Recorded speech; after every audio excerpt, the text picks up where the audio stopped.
Racikan Berita. Oke, selanjutnya kita masuk ke Mayor Jenderal Soeharto. Ini ada majalah Tempo yang saya nggak ngerti, tapi kemudian kita mendapat semacam blessing ya, bahwa ternyata Aguan mengaku dipaksa. Istilah Tempo Indonesia diperintah oleh Jokowi untuk membangun IKN seperti disebut Bang Said tadi, ya kan? Dan itulah sebabnya kita semua yakin bahwa PSN yang kita datangani 2 hari setelah penutupan itu adalah hadiah dari Jokowi atas dukungan backup penuh Aguan dan para taipan di IKN yang untuk menyelamatkan muka Jokowi.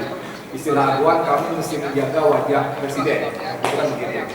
Nah, kemudian di pengantar yang menarik, Pak Mayor Jenderal Soeharto, itu Tempo menulis Aguan meninggalkan kantor di PIK 2 pukul 17.55 dengan ini Pak, dengan mengendarai Range Rover warna hitam berplat nomor Mabes TNI.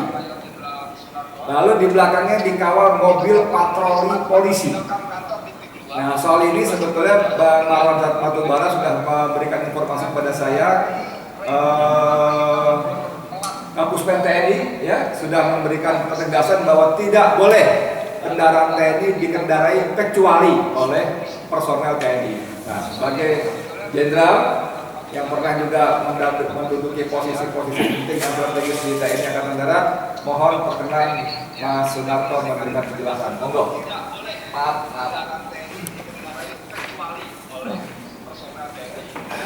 Terima kasih Pak Edi. Assalamualaikum warahmatullahi wabarakatuh. Satu pertanyaan tadi dari Pak Edi. Aguan menggunakan kendaraan dengan berplat dinas Mabes TNI. Terus terang saya katakan itu adalah ilegal. Lihat, karena plat nomor kendaraan dinas itu hanya untuk kendaraan dinasnya TNI. Memang banyak terjadi yang menyalahgunakan ini. Tapi singkat saja katakan, kalau ada orang sipil atau non personil TNI menggunakan mobil, ya mobil apa ya? Bukan mobil dinas dengan plat dinas, itu liar, itu ilegal. Aturannya itu hanya dipakai oleh personel TNI. Bahkan drivernya itu juga SIM-nya harus SIM TNI. Jadi tidak boleh berplat dinas drivernya itu SIM yang dari kepolisian, nggak boleh, itu melanggar hukum. Nah itu saya sampaikan, udah jelas. Jadi kalau ada orang sipil bukan tentara menggunakan mobil preman dengan plat dinas, apalagi yang setir itu kelihatan sekali. Ya dulu pernah terjadi wanita yang setir kan. Ada kemudian terjadi lagi pakai celana pendek digunakan tertangkap. Itu liar, itu ilegal. Jadi kalau dia dapat nomor itu pasti ada oknum. Ya mungkin buat orang-orang tertentu pakai plat nomor mobil TNI itu gagah gitu. Atau takut dia kalau ada sweeping atau ada razia, supaya menghindari itu dia pakai itu. Tapi sekali lagi itu liar dan ilegal. Itu yang saya tahu aturan waktu saya masih dinas, dan saya tahu itu masih berlaku sampai saat ini. Itu yang bisa saya jawab. Ya, kemudian ya. Jadi Pak Jenderal, ini kan sudah bukan rahasia lagi bahwa Aguan ini salah satu oligarki yang bahkan terjadi ikon. Bahkan dalam di depan terbuka pun yang mengatakan mulut saya adalah undang-undang.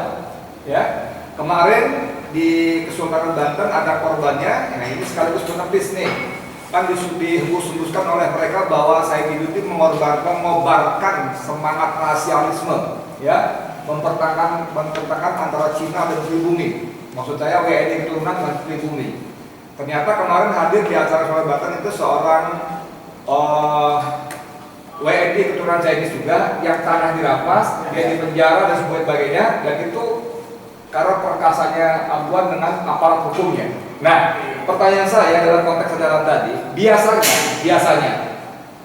biasanya pengusaha yang menggunakan mobil dinas aparat, entah TNI atau Polri itu satu saja, entah dalam TNI saja atau polisi saja, kebanyakan polisi kebanyakan.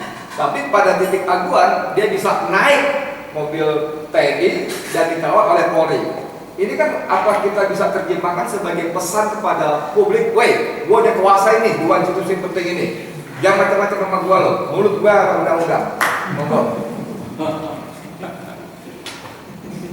Tadi saya jawab, kendaraan Land Cruiser yang dipakai dengan nomor TNI itu liar dan ilegal. Rekoper malahan. Tapi yang di belakang kendaraan berplat polisi atau kendaraan polisi? Yang dinaiki kendaraan TNI, yang awak kendaraan polisi. Kan dia berarti itu menunjuk kepada publik. Nah, kalau dia bawa kendaraan polisi dikawal oleh polisi, memang saya tahu orang-orang tertentu ada yang meminta pengawalan kepada polisi. Ada. Kalau itu dia minta sesuai prosedur, kalau dia minta pengawalan kepada polisi, saya ini banyak musuh saya, tolong kawal, saya banyak harta saya, tolong kawal saya. Ya ada undang-undang yang mengizinkan itu. Kalau polisi ya? Kalau polisi, memang dia untuk pengaman itu satu. Kemudian yang kedua, kalau aguan berani mengatakan mulut saya ini undang-undang, itu bangsa. Tapi kalau mulut saya ini undang-undang di rumah tangga saya dan di perusahaan saya, silakan. Tapi kalau kepada publik itu sombong dan bangsa. Nggak ada itu. Presiden aja nggak boleh begitu. Etikanya nggak boleh. Karena sudah ada undang-undang yang mengatur. Jika mulut saya undang-undang, pada publik itu bangsa bajingan. Tapi kalau di rumah tangga dia, mulut saya ini undang-undang di sini. Mau nggak silakan. Di perusahaan dia punya silakan.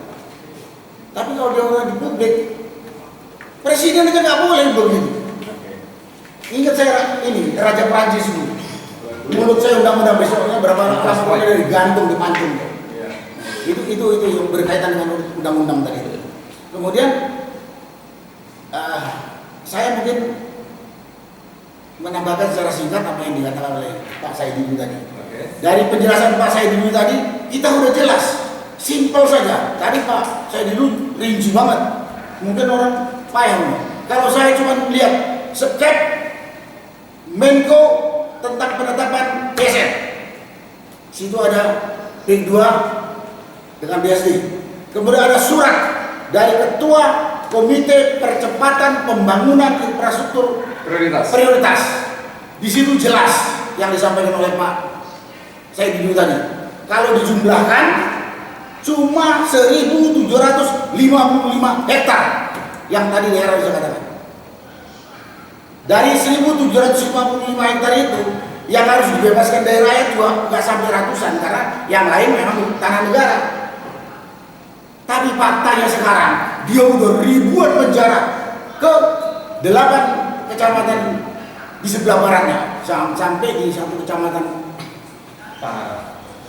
Tanah Serang. Kalau kata Pak Said tadi itu perselingkuhan hukum. Kalau istilah saya enggak perselingkuhan, itu penipuan publik,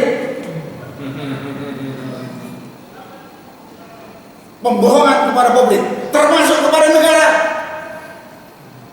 Nah, di sini yang harus saya sampaikan, yang ngasih perintah, yang mengasih izin kepada ASD Aguan ini, Menko kan, yang menetapkan jumlahnya 1.755 juga pejabat pemerintahan. Masa dia tidak melakukan kontrol terhadap apa yang dikerjakan oleh Aguan? Woi, lu kok kerjakan lebih dari 1.755? Jadi sebetulnya pemerintah yang memberikan izin itu bersalah karena tidak melakukan kontrol terhadap perintah dia. Sedang Aguannya udah jelas rakus dan menipu, tadi saya katakan. Menipu tadi, saya kira menipu yang ngasih perintah, yang ngasih keputusan, dan menipu rakyat yang puluhan ribu itu.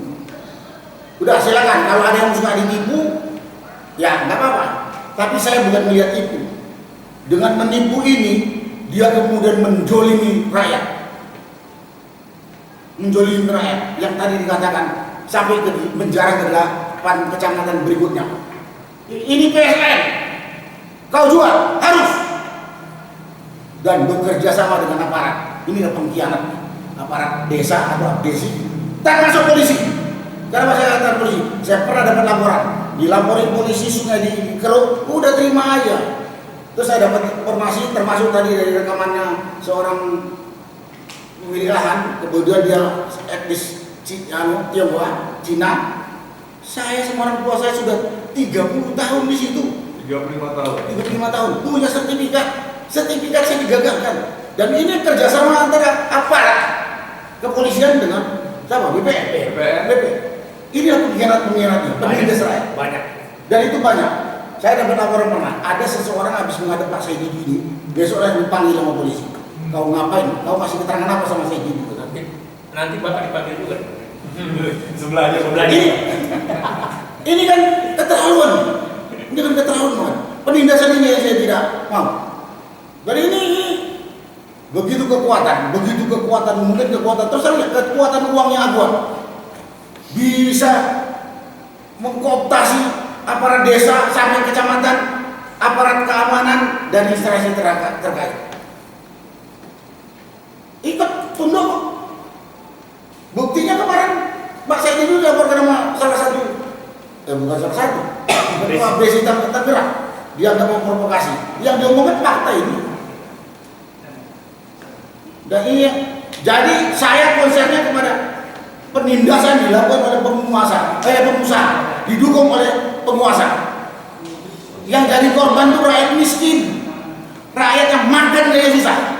Dan ini yang pengembang itu kan orang kaya. Apa enaknya jadi kaya hasil merampok orang miskin? Dan penguasa nggak ngeliat itu. Oke, saya tadi baru lihat polisi apa desa. TNI pun sudah saya salahkan ini. TNI itu nggak buta, nggak tuli, nggak tolong. Melihat seperti itu diam saja. Saya bekas prajurit TNI juga. Saya bekas komandan Kodim, saya bekas komandan Korem. Saya juga bekas panglima Kodam. Saya tahu kok aparat saya itu. Kalau lihat polisi kan diingatkanlah baik-baik. Kalau lihat aparat yang diingatkanlah baik-baik. Sudah ada Babinsa. Saya belum dapat laporan dengan Babinsa atau dan Ramil ikut-ikutan. Tapi dia masih tahu. Kok diam saja? Nah kalau kata Pak David Heri Lubis, kalau kita melihat sesuatu pelanggaran hukum, kita lihat, kita diam saja, itu dosa kan? Betul kan? Ikut juga berbuat kejahatan, nah situ. Nah itu di dalam agama juga ada ajarannya. Itu yang saya katakan. Karena itu pada kesempatan ini, yang pertama saya minta para aparat yang telah dikooptasi oleh pengusaha ragus ini, berhentilah kamu jadi begundalnya pengembang ragus ini. Dosa kau dan sampai hati kau. Rakyat miskin diperas sama orang kaya, kau diam saja. Dan kalau kaya dulu payah usaha yang baik, halal, mau silakan nikmati. Lah saya kaya sih ngerampok rakyat kecil itu apa enaknya sih? Apa enaknya? Di samping itu, saya sebagai warga negara, saya juga orang Banten karena saya tinggal di Banten, melihat penjara seperti itu luar biasa. Saya bilang, saya terus ingat backdrop yang dibuat oleh Kesultanan Banten. Banten bukan Singapura dan tidak akan jadi Singapura selamanya. Tapi tadi mungkin kurang yang disampaikan oleh Pak Saidi. PIK 2 yang sudah dibangun itu dipasang tembok kayak tembok Berlin. Betul kan Pak?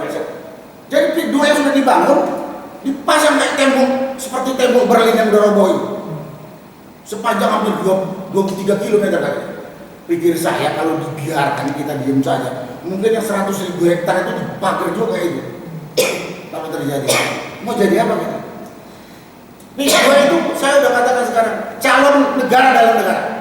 Sekarang menurut saya calon negara dalam negara. Ngelihatnya dari pagar itu aja. Dan kesenjangan antara dalam pagar dan luar pagar kayak siang dengan malam. Kesenjangan kehidupan rakyat itu. Silakan lihat. Mau jadi apa negara kita?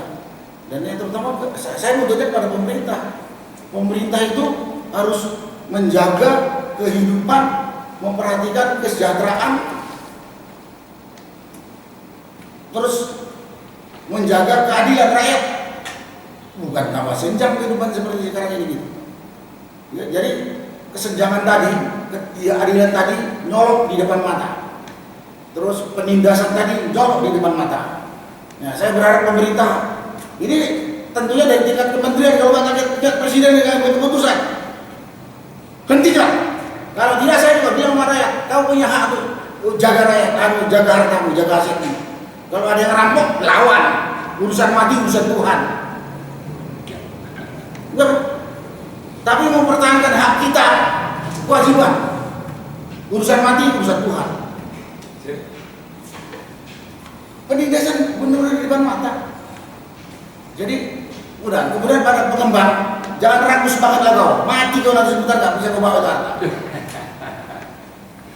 Ini benar-benar kondisinya kayak gitu. Jadi intinya yang mau sampaikan pada kesempatan ini, contoh pemerintah yang menempatkan diri sebagai aparat pemerintah sesuai dengan norma tupoksi masing-masing. Pengembang, kau boleh saja mau kaya, tapi bukan menindas orang lain. Lakukan langkah-langkah yang benar. Tadi sudah dikatakan, kalau di luar PSN, kalau mau ada jual belilah sesuai dengan aturan yang berlaku umum. Kalau mau beli, tergantung penjual. Oh mau, harga sekian, kalau nggak mau silakan.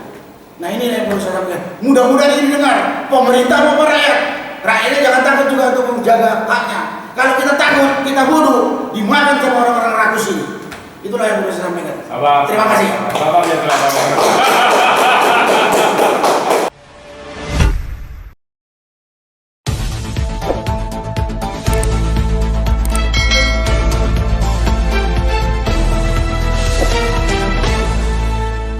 Racikan Berita